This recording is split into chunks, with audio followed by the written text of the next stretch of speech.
Everyone, बच्चों हम journal entries सीख रहे हैं और आज के इस लेक्चर में हम ट्रेडिशनल अप्रोच से कैसे प्रॉब्लम सॉल्व करते हैं वो डिस्कस करने वाले हैं। Illustration number 3 on page number 66। बच्चों मॉडर्न अप्रोच से कैसे प्रॉब्लम सॉल्व किए जाते हैं ये लेक्चर्स मैंने ऑलरेडी डाले हुए हैं होम पेज पे चैनल के। You can go and check those lectures out. अब जो सारे प्रॉब्लम्स हम देखेंगे, जो डिस्कस करेंगे, those will be using the traditional method. So now आपको पास traditional method as well as modern method से प्रॉब्लम्स है। Whichever method you find suitable you can use that method. Okay, तो आप कोई भी चूज कर सकते हो। सब कुछ अवेलेबल है होम पेज पे चैनल के। प्लेलिस्ट बनाया हुआ है चैप्टर वाइज। बच्चों you can check modern approach से there are around 8 to 10 problems which are solve और ट्रेडिशनल अप्रोच से भी अभी 8 to 10 प्रॉब्लम्स सॉल्व हो जाएंगे। आपको जो सूटेबल लगेगा you can use that method. Okay, so without any further delay देखिए बच्चों, let's read the problem. Generalized the following transactions in the books of Rajkumar grocery seller. अभी हमारे पास कुछ ट्रांजैक्शंस दिए गए हैं। सो ट्रेडिशनल अप्रोच में क्विकली हम लोग 3 गोल्डन रूल्स रिवाइज कर लेते हैं। बच्चों क्या है हमारे गोल्डन रूल्स? सबसे पहला पर्सनल अकाउंट का, debit the receiver and credit the giver. ये देखिए आपके सामने है। रियल अकाउंट का रूल क्या कहता है? Debit what comes in and credit what goes out. And nominal account का रूल कहता है debit all expenses and losses and credit all gains. ये जो रूल्स है ये अभी तक आपके बाय हार्ट हो जाने चाहिए बच्चों। और जो क्लासिफिकेशन ऑफ अकाउंट्स है, कौन सा अकाउंट रियल है, कौन सा पर्सनल है, कौन सा नॉमिनल है, ये हमने बहुत डिटेल में एक लेक्चर में देखा है बच्चों। अगर आपने अभी तक वो वाला लेक्चर नहीं देखा, I am giving the link in the I button, go and check that lecture out because that is the base unless and until you understand that ये अकाउंट कौन से हेड में जाएगा, whether it is a personal account or a real account, तो आपको ये rules पता ही नहीं चलेंगे। Okay, so please ensure that जो बाइफर्केशन होता है, क्लासिफिकेशन ऑफ अकाउंट्स होता है, you are thorough with that. Okay, now let us move to first transaction. क्या है? Rajkumar started business with cash 2 lakh, building 2 lakh and borrowed loan from Rakesh 50। मतलब देखिए यहाँ पे कौन से 4 अकाउंट्स अफेक्ट हो रहे हैं? Cash, building, loan from Rakesh और ये क्या है? कैपिटल है ना, स्टार्टेड बिजनेस है तो कैपिटल, मतलब 4 अकाउंट्स यहाँ पे अफेक्ट हो रहे हैं बच्चों। Okay, so now let us write down, this is for your understanding. Cash, building, capital account and loan account. अब मुझे बताइए कैश और building, this falls into which category? This is a real account, cash is real, building is real, and loan account and capital account they are personal accounts. Correct? तो वो rules हमें apply करने होंगे। अब लेट अस सी, cash 2 lakh और building 2 lakh business में आ रहा है and as per real account rule debit what comes in. तो इसीलिए कैश को हम डेबिट कर देंगे और बिल्डिंग को भी हमें डेबिट करना होगा बिकॉज वो बिजनेस में आ रहा है। और ये क्यों आ रहा है? कौन दे रहा है बिजनेस में? ये दे रहा है हमारे 2 पर्संस, एक है प्रोप्राइटर सो कैपिटल अकाउंट और दूसरा है किसी से हमने लोन लिया हुआ है, राइट? दोनों भी पर्सनल अकाउंट है और पर्सनल अकाउंट का रूल क्या कहता है? Debit the receiver, credit the giver. अब यहाँ पे दोनों भी हमारे लिए गिवर्स है। कैपिटल भी बिजनेस में कोई दे रहा है और लोन भी बिजनेस को कोई दे रहा है, दोनों भी गिवर्स है, तो दोनों के अकाउंट को हम यहाँ पे क्रेडिट कर देंगे। सो लोन फ्रॉम राकेश को भी क्रेडिट करेंगे और कैपिटल अकाउंट को भी क्रेडिट करेंगे। सो हमारी फाइनल एंट्री हो जाएगी cash account debit, building account debit, to capital and to loan from Rakesh. Alright, so let us see क्या लिखा है यहाँ पे। देखिए cash account debit, building account debit, right, to capital and to Rakesh's loan. Okay, देखिए narration लिखना नहीं भूलना है। Being business started with cash, building and loan from Rakesh और यहाँ पे आपको डेट लिखना है। And after you are done with the narration आपको इस तरह एक हॉरिजॉन्टल लाइन खींच देनी है। Alright, and then you will start with your next journal entry. Is this clear? Okay, चलो आगे। Deposited cash into Dena bank 50,000। अब यहाँ पे 2 अकाउंट्स कौन से अफेक्ट हो रहे हैं? कैश एंड देना बैंक। अब कैश क्या है? अब हमारा पूरा लर्न हो गया है, कैश होता है हमारा रियल अकाउंट, राइट और देना बैंक ये किसी बैंक का नाम है, it is an artificial person, so this is a personal account. Correct. अब कैश बिजनेस में आ रही है या जा रही है? हमने डिपॉजिट किया बैंक अकाउंट में, तो बिजनेस से निकाल के बैंक अकाउंट में पैसा गया, so cash is going out of the business. और रियल अकाउंट का रूल क्या कहता है? Debit what comes in, credit what goes out. That is the reason cash को हम यहाँ पे क्रेडिट कर देंगे, कैश अकाउंट को क्रेडिट हो जाएगा। एंड देना बैंक को क्या हो रहा है? पैसा मिल रहा है अकाउंट में या जा रहा है अकाउंट से बाहर? देना बैंक के अकाउंट में पैसा आ रहा है, सो देना बैंक रिसीवर है या गिवर है? देना बैंक इज द रिसीवर और हमारा पर्सनल अकाउंट का रूल कहता है डेबिट द रिसीवर, तो इसीलिए देना बैंक के अकाउंट को हम डेबिट कर देंगे। तो हमारी जर्नल एंट्री यहां पे हो जाएगी Dena bank account debit to cash. See यहां पे लेट अस see 50,000 narration being cash deposited into Dena bank, right. चलो नेक्स्ट, जैसे जैसे बच्चों हम ट्रांजैक्शंस के जर्नल एंट्रीज पास करते हैं, don't forget to tick those, okay. गलती से अगर हमारा कोई छूट जाता है ट्रांजैक्शन, तो हमें पता चल जाएगा, अगर कहीं पे भी टिक मार्क नहीं किया है, so we will be able to find out that जहां टिक मार्क नहीं है वो ट्रांजैक्शन शायद हमारा छूट गया है। See these are very small tips बच्चों, but these go a long way in ensuring that you solve the problem correctly, okay, because there are many transactions, तो sometimes it is a possibility that आप कोई transaction का effect देना भूल जाएंगे, okay. So ensure that जैसे जैसे आप सॉल्व करो you will tick mark those items, alright. So next क्या है देखो, purchase computer from Brijesh of 30,000, 18% GST and paid by check. Okay, so let me erase this first. Okay, तो यहाँ पे बच्चों कौन से अकाउंट्स अफेक्ट हो रहे हैं? देखो GST आ गया है, so be very very attentive now. Alright, हमने कंप्यूटर परचेज किया तो एक अकाउंट हमारा अफेक्ट होगा, दैट इज कंप्यूटर। ऑलराइट, एक अकाउंट अफेक्ट होगा GST, one more account but payment is made by check, that is देना बैंक account, okay। अब कंप्यूटर कौन सा अकाउंट है? Computer is a real account और GST ये हमने परचेज पे पे किया है, so this becomes my expense, isn't it? हमने वो पे किया हुआ है। एंड देना bank is a personal account, it is artificial person, right. अब हर कैटेगरी का रूल देखते हैं। हमारा रियल अकाउंट का रूल क्या कहता है? Debit what comes in. Computer हमने परचेज किया, so it is coming in the business, इसीलिए हम कंप्यूटर को क्या कर देंगे? डेबिट कर देंगे।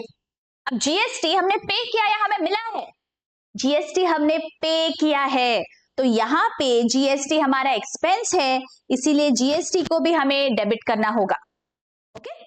एंड पर्सनल अकाउंट का रूल कहता है debit the receiver, credit the giver. अब देना बैंक से एक चेक पे हुआ है, तो चेक बाहर गया ना बैंक से, who is the giver? Bank is the giver, so bank के अकाउंट को हमें क्रेडिट करना होगा, राइट। अब बच्चों बारी आती है अमाउंट्स की। देखो कंप्यूटर कितने का है? 30,000, सो 30,000 से कंप्यूटर को तो डेबिट हो जाएगा। अब 18% GST, be very very attentive. GST को हम क्या करते हैं बच्चों? whenever there is GST we will divide it into two equal parts, CGST and SGST, right? GST वाला लेक्चर अगर अभी तक आपने नहीं देखा है, क्या कर रहे हो? Go and check that lecture out because GST is a very very important topic और यहाँ पे बहुत सारे वेरिएशंस होते हैं बच्चों। So GST का डिटेल में मैंने लेक्चर्स लिए हुए हैं, I am giving the link in the I button, do go and check that lecture out। GST में इनपुट GST होता है, आउटपुट GST होता है, तो कब हमें कौन सा GST यूज करना है, क्यों करना है, everything I have explain in detail, okay. तो यहाँ पे बच्चों this GST I am going to divide in two equal parts, CGST and input SGST, because ये परचेजेस है तो this is going to be input GST, okay. What is the percentage? 18%, so 30,000 का 18%, that gives us 5,400। अब इसे मुझे to equal parts में divide करना है, so this is 2,700 and this is 2,700, right. So total पैसा कितना गया बिजनेस से? 30,000 प्लस 2,700 प्लस 2,700, राइट। ये तीनों मिला के हमने चेक दिया है, सो दैट इज वाई देना बैंक के अकाउंट को हम क्रेडिट करेंगे 35,400 से। Is this understood? देखो चलो देख लेते हैं एंट्री यहां पे। देखिए computer account debit 30,000, input CGST and SGST 2,700 and देना बैंक अकाउंट 35,400। ओके देखिए being purchased computer at 18% GST and paid by check. Alright? Okay, चलो आगे। Cash sales 90,000. Now this is very easy. Okay, कौन से दो अकाउंट्स अफेक्ट हो गए? Cash and sales. Cash, now I know it is a real account. Sales is my nominal account. Cash sales हुआ है तो कैश बिजनेस में आया या कैश बिजनेस से बाहर गई? कैश मिलेगी ना, अगर हम गुड्स बेचेंगे तो we will receive cash. और मेरा रियल अकाउंट का रूल कहता है debit what comes in, that is why हम कैश को यहाँ पे डेबिट कर देंगे। एंड सेल्स मेरा इनकम है, it is a nominal account, और नॉमिनल अकाउंट का रूल कहता है क्रेडिट ऑल इनकम्स, इसीलिए सेल्स को यहाँ पे हमें क्रेडिट करना है। तो मेरी एंट्री हो जाएगी cash account debit to sales 90,000। Narration being goods sold for cash. Alright, चलो आगे टिक कर लेते हैं। Goods sold on credit to Ganesh 10,000 at 5% trade discount. बच्चों ट्रेड डिस्काउंट क्या होता है, कैश डिस्काउंट क्या होता है, ये हमने बहुत डिटेल में देखा हुआ है बच्चों। Okay, I hope you all have gone through that lecture. Trade discount ये कभी भी हमारे बुक्स में नहीं दिखता है, right? Cash discount will appear in the books. Trade discount will never appear in the books. Now यहाँ पे 10,000 के goods 5% trade discount पे बेचे तो 10,000 into 5% कितना आ रहा है? 500. So total sales होगा आपका 10,000 minus 500, that is 9,500. ओके तो जब मैं सेल्स रिकॉर्ड करूंगी बच्चों, I have to record at 9,500. Okay, always net of trade discount पे आपका sales record होता है, right? Because trade discount will never appear in the books of accounts. अगर discount से related कोई भी doubt है, यहाँ पे मैंने lecture दिया हुआ है बच्चों, you can go and check that out. Okay, तो बच्चों यहाँ पे goods have been sold on credit. So credit है, इसीलिए गणेश का account affect होगा and sales का account affect होगा, right? Ganesh is a person, so this Ganesh's account is a personal account and sales account is what? Nominal account, right? अब sales मेरा income है या expense है? Income है, और nominal account का रूल कहता है credit all incomes. तो यहाँ पे sales को मैं कर दूंगी credit, और गणेश को goods मिले या goods दिए हैं गणेश ने? Ganesh is the receiver of the goods. See, we have sold the goods. But for Ganesh, he has received the goods. So Ganesh is the receiver. और personal account का rule कहता है debit the receiver. तो यहाँ पे गणेश को हमें करना है debit. और हमारी एंट्री यहाँ हो जाएगी Ganesh account debit 9,500 to sales 9,500. Let's see. Ganesh account debit to sales 9,500. Okay चलो टिक कर लेते हैं। Next, Ganesh return goods of 950. अब गणेश ने क्या किया, ये जो गुड्स है शायद कुछ उनको इंफीरियर क्वालिटी के लगे होंगे या फिर उन्हें वो पसंद नहीं आए तो उन्होंने वो गुड्स रिटर्न कर दिए। अब बच्चों भी वेरी वेरी अटेंटिव, जब गुड्स हमने बेचे थे तो कौन से अकाउंट को क्रेडिट किया था? सेल्स अकाउंट को। वाई? बिकॉज हमने सोचा कि इतना हमारा इनकम हो गया तो इसलिए सेल्स अकाउंट को हमने क्रेडिट कर दिया था। लेकिन अब हमें पता चला कि वो गुड्स तो वापस आ गए ना, तो उतने से मेरे इनकम को, मेरे सेल्स को मुझे कम करना पड़ेगा। अब अकाउंटेंसी में बच्चों जब भी कम करना होता है हमें ऑपोजिट इफेक्ट देना पड़ता है। जैसे हम मैथमेटिक्स में क्या करते हैं, whenever I have to decrease something मैं माइनस कर देती हूं, isn't it? Similarly in accountancy मुझे जब भी किसी को डिक्रीज करना है, so what do I do, मैं ऑपोजिट इफेक्ट देती हूँ। मतलब अगर किसी अकाउंट में क्रेडिट है और मुझे उसे डिक्रीज करना है तो मैं उसे डेबिट कर दूंगी।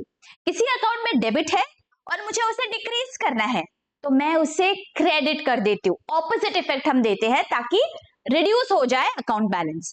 अब यहाँ पे मुझे जो इनकम है सेल्स का वो कम करना है, राइट, बिकॉज उतना मुझे मिला नहीं है।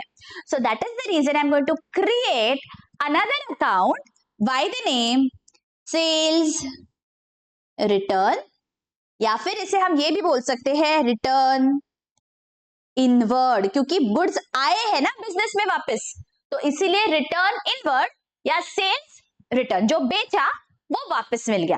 तो ये जो अकाउंट है बच्चों, ये at the end we are going to reduce from sales.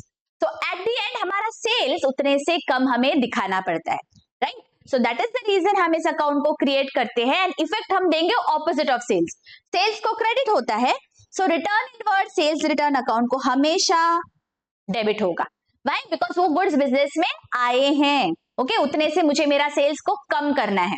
अब कितना है अमाउंट, देखो अमाउंट इज 950, सो 950 से सेल्स रिटर्न को तो डेबिट कर दिया। और अब ये गुड्स किसने दिए हमें? ये गुड्स हमें दिए हैं गणेश ने। So whether he is the receiver और the giver of goods, now he becomes the giver. In this example he becomes the giver of the goods. और पर्सन अकाउंट का रूल कहता है debit the receiver, credit the giver. So that is the reason in this transaction हम गणेश के account को credit करेंगे, because Ganesh ने वो गुड्स हमें वापस दे दिए, he is the giver now. Are you getting this? जब भी सेल्स रिटर्न होता है बच्चों, हमें सेल्स को कम करना होता है, इसीलिए हम ये एंट्री पास करते हैं सेल्स रिटर्न को डेबिट करके, because sales has a credit balance. Alright, तो जब हम डेबिट कर देंगे, so at the end of the year जब हम नेट इफेक्ट दिखाएंगे तो क्रेडिट और डेबिट माइनस हो जाएगा और सेल्स नेट फिगर पे दिखेगा। ओके, ये आप डिटेल में आगे चल के पढ़ने वाले हो बच्चों। सो जब मैं प्रॉफिट एंड लॉस अकाउंट बनाती हूँ एट द ईयर एंड, तो मैं कैसे दिखाती हूँ, just for your understanding. Okay, अभी आपको ये कुछ करना नहीं है।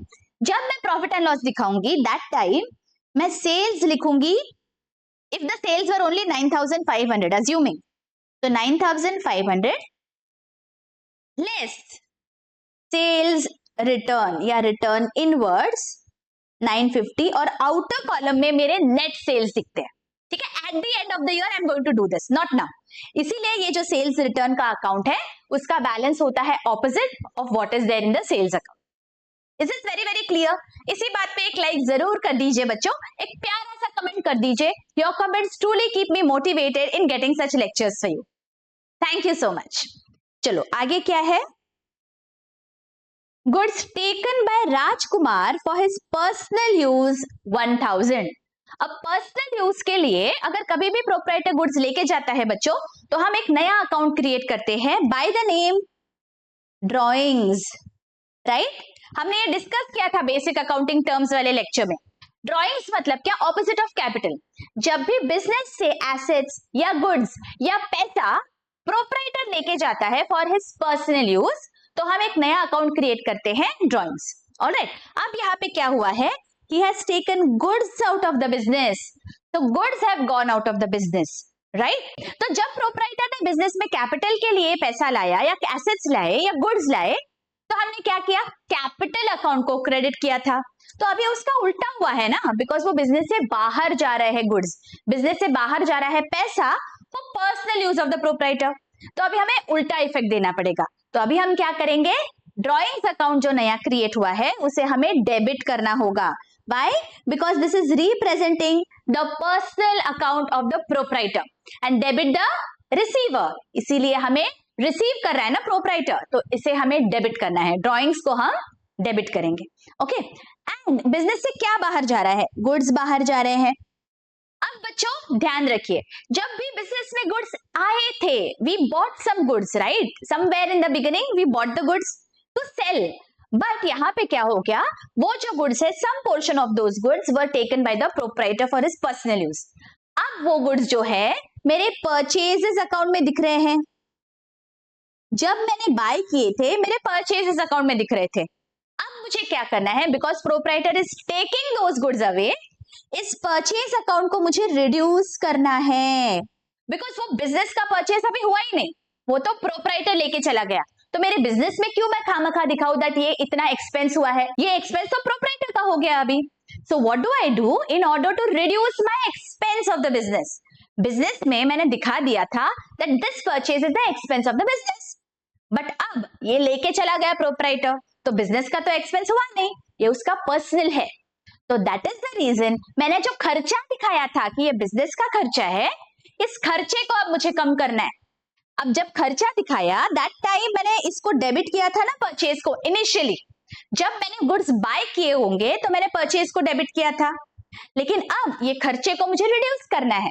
और अभी मैंने आपको बताया that what do we do in accountancy, जब भी मुझे रिड्यूस करना होता है मैं ऑपोजिट इफेक्ट देती हूँ। तो मुझे अगर परचेज को रिड्यूस करना है तो मैं यहाँ पे परचेज को क्रेडिट करूंगी। देखिए जैसे मुझे यहाँ पे सेल्स को रिड्यूस करना था तो मैंने सेल्स को डेबिट किया ना, देखिए यहाँ पे। सिमिलरली बिकॉज मुझे अभी परचेज को रिड्यूस करना है तो मैं यहाँ परचेजेस अकाउंट को क्रेडिट कर दूंगी। ओके, ये मैंने बहुत डिटेल में एक्सप्लेन किया है बच्चों, whenever goods are going out of the business. एक लेक्चर मैंने स्पेसिफिकली इसी के लिए दिया था दैट किसी भी रीजन की वजह से अगर गुड्स बिजनेस से बाहर जाते हैं we will always credit purchases account. Okay, तो यहाँ पे आपकी एंट्री क्या हो जाएगी, drawings account debit to purchases account. If you want, you can also write to goods taken by the proprietor or goods withdrawn by the proprietor. But at the end of the year, ये जो goods withdrawn का account आप खोलोगे, that is going to be transferred to the purchases account only. Okay? So वो करने से अच्छा है आप directly purchase account को ही credit कर दो. Okay? But for you to understand, I am showing you both. दोनों भी entries are valid. आप drawings account debit to purchase भी कर सकते हो या drawings account debit to goods withdrawn by the proprietor भी कर सकते हो। लेकिन ये जो goods withdrawn by the proprietor account आप खोलोगे, देखिए goods withdrawn by the proprietor, ये अकाउंट आप खोलोगे, ईयर एंड में ये अकाउंट आपको ट्रांसफर करना होता है परचेजेस अकाउंट को, तो this is going to be one and the same. Okay, so इसीलिए आपने अगर डायरेक्टली परचेजेस अकाउंट को क्रेडिट कर दिया तो भी चलेगा। Alright, so please remember whenever goods are going out of the business, चाहे वो विड्रॉ कर ले प्रोपराइटर या they are lost by fire या marketing purpose, whatever reason, if goods go out of the business आपको परचेजेस अकाउंट को credit करना है। Is it clear? ओके, चल आगे। Paid telephone charges 500 and taxi fare 200। Okay, telephone charges and taxi fare ये क्या है हमारे, these are our nominal accounts, right? और पेड वर्ड यूज हुआ है, जब भी पेड वर्ड यूज होता है that means cash account use हुआ है and cash is my real account. अब नॉमिनल अकाउंट का रूल क्या कहता है, डेबिट दी एक्सपेंसेस। ये जो टेलीफोन चार्जेस है, टैक्सी फेयर है, ये हमारा एक्सपेंस है बिकॉज हमने पे किया है, तो इसीलिए इन दोनों को हम डेबिट कर देंगे। So taxi fare account debit and telephone charges account debit. और कैश बिजनेस से बाहर गया है and what is the rule of the real account, debit what comes in, credit what goes out. That is the reason हमें cash account को credit करना होगा। तो हमारी एंट्री आ जाएगी telephone charges account debit, taxi fare account debit to cash. देखिए telephone charges account debit, taxi fare account debit to cash, या टैक्सी फेयर के बजाय आप कन्वेयंस वर्ड भी यूज कर सकते हो। ओके, बिकॉज ये टू एंड फ्रो के लिए हम एक नया वर्ड यूज करते हैं दैट इज कन्वेयंस। ऑलराइट, चलो आगे। Let me erase this now. Paid transport charges 5000 at 5% GST। Again paid word use हुआ है तो एक अकाउंट जो आपका अफेक्ट होगा वो कैश है, and transport charges is your expense, तो दूसरा अकाउंट जो आपका अफेक्ट होगा दैट इज ट्रांसपोर्ट चार्जेस। और आपने यहाँ पे जीएसटी पे किया है तो जीएसटी का अकाउंट भी अफेक्ट हो जाएगा। अब cash is my real account, transport charges ये एक्सपेंस है तो this is a nominal account, and GST is also my expense, it is also my nominal account. और जब भी मैं एक्सपेंस में जीएसटी पे करती हूँ बच्चों याद करिए, it is known as input GST. Okay, अब क्या हो रहा है देखो, 5000 के ट्रांसपोर्ट चार्जेस पे किए हैं 5% जीएसटी पे, सो ट्रांसपोर्ट चार्जेस अकाउंट को मुझे डेबिट करना है 5000 से, बिकॉज उतना मेरा ट्रांसपोर्ट का पेमेंट हो गया। अब जीएसटी इस 5% ऑफ 5,000 कितना आ रहा है देखो, दैट इज 250। अब इसे मुझे 2 इक्वल पार्ट्स में डिवाइड करना है, so this I am going to divide into 2 equal parts, CGST and SGST. So 250 divided by 2, 125 each. Because ये मेरा इनपुट GST है, मैं इसे भी डेबिट कर दूंगी। और टोटल पैसा मेरा बिजनेस से कितना बाहर गया है, 5,000 plus 125 plus 125, that is 5,250। Cash is going out of the business, तो मैं कैश को क्रेडिट कर दूंगी। तो मेरी एंट्री यहाँ पे आ जाएगी, transport charges account debit, input CGST account debit, input SGST account debit to cash. Let us see, देखिए यहाँ पे एंट्री और नरेशन हमें लिखना है, being paid for transport charges including GST। Clear? Okay, चलो आगे। Paid audit fees by cheque. Again कौन से दो अकाउंट्स अफेक्ट हो रहे हैं, एक तो ऑडिट फीस और दूसरा चेक है, तो देना बैंक का अकाउंट यहाँ पे अफेक्ट हो जाएगा।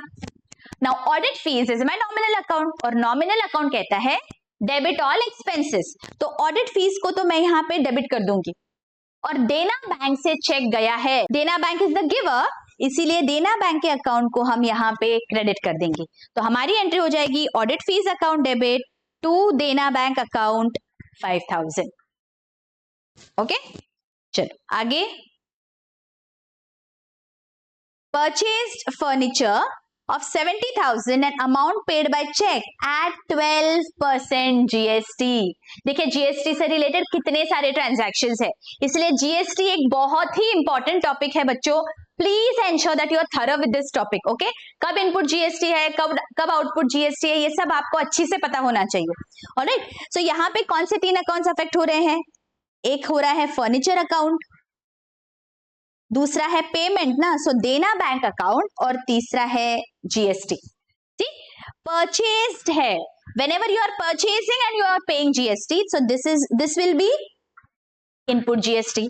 इसे मुझे 2 इक्वल पार्ट्स में डिवाइड करना होगा, CGST एंड SGST।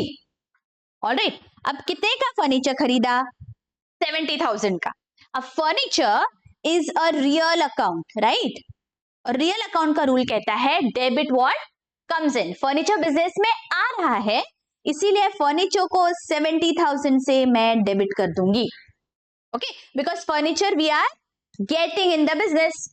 उसके बाद मैंने कुछ GST पे किया जो मेरा एक्सपेंस है, कितना है, 12% of 70,000। So let us calculate, 12% of 70,000 that is 8,400। इसे मुझे 2 इक्वल पार्ट्स में डिवाइड करना है, so this will be 4,200 and 4,200। मतलब टोटल पेमेंट कितना हुआ, 70,000 for the furniture and 8,400 for GST, so total payment is 78,400। Bank is my personal account, और personal account का रूल कहता है debit the receiver credit the giver, bank is the giver of the cheque, इसीलिए यहां मैं bank account को credit करती हूँ। राइट, तो देखिए हमारी जर्नल एंट्री टैली हो रही है क्या, furniture account debit, input CGST, input SGST to Dena bank. Right, okay, चलो आगे। Sold motor car worth 1 lakh at 18% GST and sales proceeds credited to our account. Credited to our account मतलब मुझे check मिल गया, अगर चेक मिला तो कौन सा अकाउंट अफेक्ट होगा, देना बैंक का अकाउंट अफेक्ट होगा। मोटर कार बेची तो मोटर कार का अकाउंट अफेक्ट होगा, और बेचने के बाद GST भी हमें मिला है, सो GST का अकाउंट भी अफेक्ट होगा। Now please remember this is sales, और सेल्स पे जो GST होता है वो कौन सा होता है, सेल्स का GST होता है हमारा output GST। Okay, don't get confuse, whenever we are purchasing तो मेरा होता है इनपुट GST, जब भी सेल्स होता है तो ये होता है मेरा आउटपुट GST। राइट, अब देना बैंक का account is my personal account, motor car is a real account and GST is a nominal account, right? अब देना बैंक को पैसा आ रहा है, पैसा जा रहा है, अगर हमें सेल्स किया है तो पैसा मिल रहा है ना, रिसीव्ड है। So Dena bank, see even though credited word use हुआ है, डोंट गेट कंफ्यूज्ड, ये पैसा हमें मिला है और हमारा रूल क्या कहता है, डेबिट द रिसीवर, देना बैंक इज द रिसीवर, तो यहां मैं देना बैंक के अकाउंट को डेबिट करूंगी। ओके और ये जो मोटर कार है, this is a real account, मैंने जब सेंड किया तो मोटर कार बिजनेस से बाहर गई ना, so that is why motor car के अकाउंट को मुझे क्रेडिट करना होगा, बिकॉज रियल अकाउंट का रूल क्या कहता है, debit what comes in, credit what goes out, and the GST is something that I am collecting on behalf of the government, लेकिन फिलहाल आई एम कलेक्टिंग इट, तो ये मेरा इनकम हो जाएगा, and that is the reason ये जो GST है नॉमिनल अकाउंट के रूल से इसे भी मुझे क्रेडिट करना होगा। तो यहां मेरी एंट्री क्या हो जाएगी, bank account debit to motor car and to GST. अब जीएसटी को मुझे दो इक्वल पार्ट्स में डिवाइड करना है, CGST and SGST. Now let us look at the amounts. Motor car 1 lakh की है, तो यहाँ पे मोटर कार के अकाउंट में 1 लाख लिख देंगे, और जीएसटी इज 18%, दैट इज 18,000, तो इसे मुझे दो इक्वल पार्ट्स में डिवाइड करना है, 9,000 ईच। तो टोटल पैसा कितना आया, 1 लाख motor car and 18,000 GST, so 1,18,000, ठीक है। तो अभी हमारी एंट्री क्या आ जाएगी, देखो, देना bank account debit 1,18,000 to motor car, to output CGST and output SGST. Is this very very clear? Please remember, जब भी परचेज पे जीएसटी पे होता है that is our input GST, और सेल्स पे जीएसटी होता है that is output GST. Input GST को हमें डेबिट करना है एंड आउटपुट जीएसटी को हमें क्रेडिट करना होता है। ओके चलो आगे। Paid cash to Kavita 15,500 who allowed us discount 500। अब जब भी हमें पेमेंट के वक्त डिस्काउंट मिलता है that is our cash discount. Okay please remember, ये हमने बहुत डिटेल में देखा हुआ है, कैश डिस्काउंट किसे कहते हैं और ट्रेड डिस्काउंट किसे कहते हैं। तो अगर ये मेरा कैश डिस्काउंट है, it will appear in my books of accounts. ऊपर हमने ट्रेड डिस्काउंट देखा था, देखो बच्चों यहाँ पे ट्रेड डिस्काउंट डजंट अपीयर, लेकिन cash discount is will appear in our books. अब यहाँ पे क्या हुआ है, we have paid cash to Kavita, तो कौन से अकाउंट्स अफेक्ट हो रहे हैं, ये मैं इरेज कर देती हूँ। आई हैव पेड कैश, तो फर्स्ट अकाउंट तो कैश अफेक्ट हो रहा है, और कविता को पेमेंट हुआ है, सो ऑब्वियसली कविता का अकाउंट अफेक्ट होगा। एंड यहाँ पे एक नया अकाउंट मेरे बिजनेस में आएगा that is discount. Now tell me बच्चों, ये डिस्काउंट मुझे मिला है या डिस्काउंट मैंने दिया? देखो अगर मैंने कैश पे किया तो डिस्काउंट मुझे मिलेगा, राइट? किसी ने मुझे डिस्काउंट दिया तो मुझे डिस्काउंट मिला, सो दैट इज वाई यहाँ पे आएगा डिस्काउंट रिसीव्ड अकाउंट। ओके जब भी हम डिस्काउंट किसी को देते हैं तो दैट इज डिस्काउंट अलाउड, ये डिस्काउंट हमें मिला है, so it is discount received. Okay अब हमने पेमेंट कितना किया, 15,500। 15,500 का कैश बिजनेस से गया और डिस्काउंट हमें मिला है 500 रुपए का। ऑलराइट, अब जब बिजनेस से कैश बाहर जाती है, it is a real account, real account का रूल कहता है debit what comes in, credit what goes out, so that is why cash account को हम क्रेडिट कर देंगे 15,500 से। और ये जो डिस्काउंट है ये हमें मिला है, तो ये हमारा नुकसान है या मुनाफा है? अगर मुझे डिस्काउंट मिलता है तो obviously this is my gain, right? ये मेरा मुनाफा है। एंड नॉमिनल अकाउंट का रूल क्या कहता है, debit all expenses and credit all gains, ये गेन है, तो इसीलिए 500 रुपीज से मैं क्रेडिट कर दूंगी डिस्काउंट रिसीव्ड अकाउंट को। Is this clear? This is my income and it is a nominal account. All incomes, expenses, gains, losses, ये nominal account होते हैं। Nominal account का रूल कहता है debit the expenses and losses, credit the incomes and gains. ये मेरा income है, ये मेरा गेन है, इसीलिए मैंने इसे क्रेडिट कर दिया। अब देखो मैंने 15,500 से कैश को क्रेडिट किया एंड 500 से डिस्काउंट को क्रेडिट किया। इसका मतलब कविता को जब मैं डेबिट करूंगी 16,000 से करूंगी। Why? Because 15,500 से मैंने पैसा दिया और 500 रुपए का उसने मुझे डिस्काउंट अलाउ किया। सो दैट इज वाई उसके अकाउंट को जब मैं डेबिट करूंगी टोटल अमाउंट से करूंगी, that is 16,000. Okay, Kavita is the receiver of the amount, right? I have paid her, she is the receiver. So personal account का rule कहता है debit the receiver. That is why कविता के account को हम debit कर देंगे with the total amount. Please remember, total 16,000 था कविता को देने का पैसा.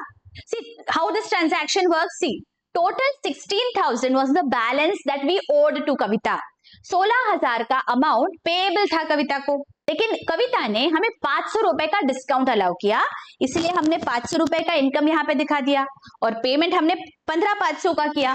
सो that is also credited. So total Kavita का अकाउंट 16,000 से डेबिट हो जाएगा. Okay, let us look at the entry here. Kavita's account debit to cash to discount. Alright, देखिए, और एट द एंड आपको क्या करना है, डेबिट और क्रेडिट कॉलम्स की टोटल करनी है बच्चों. Don't forget to do that. Okay, अगर सब सही किया है तो यहाँ पे ये टोटल जरूर मैच हो जाएगी. आई होप यहाँ तक आपको सारे ट्रांजैक्शंस बहुत ही अच्छी से समझ गए हैं बच्चों. अगर लेक्चर्स अच्छे लग रहे हैं, don't forget to share with your friends and colleagues. We are going to cover class 12 and class 11 accounts as well as economics on this channel. So please ensure that you share this with your friends and colleagues and help us reach out to a large number of students. All the playlists are available on the home page of the channel. Subject wise, chapter wise playlist है बच्चों, so that आपको बहुत आसानी से सारे lectures मिल जाएंगे. Okay? और अगर lectures अच्छे लग रहे हैं, don't forget to hit that like button and let me know in the comment section. Your comments truly make my day. और अगर कोई भी डाउट है, please feel free to ask in the comment section. मिलती हूँ आपको next lectures में. Till then, take care, bye bye.